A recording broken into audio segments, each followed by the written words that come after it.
familiar faces, worn out places, worn out faces, bright and early for their daily races, going nowhere, going nowhere.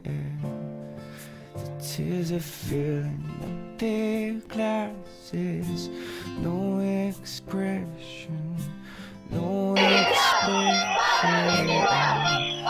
In my head I drown myself into tomorrow, I find it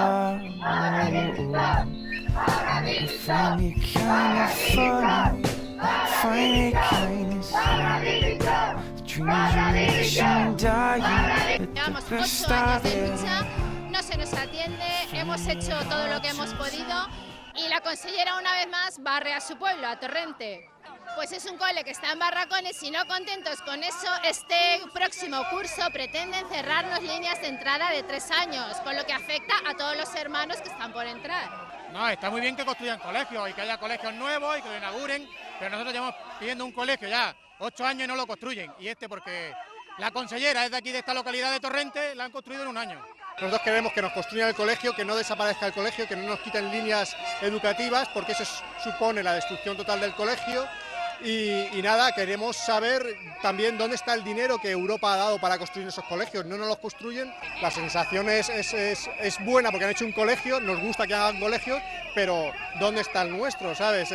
Pienso que se puede confiar en los tribunales y el Cremona piensa tomar acciones legales para ir a los tribunales si es necesario. Claro, ellos solo ven del Cremona que es un gasto. Nosotros no vemos un gasto, son niños, no son números. Secundamos las reivindicaciones y reclamamos las infraestructuras que también faltan en este municipio.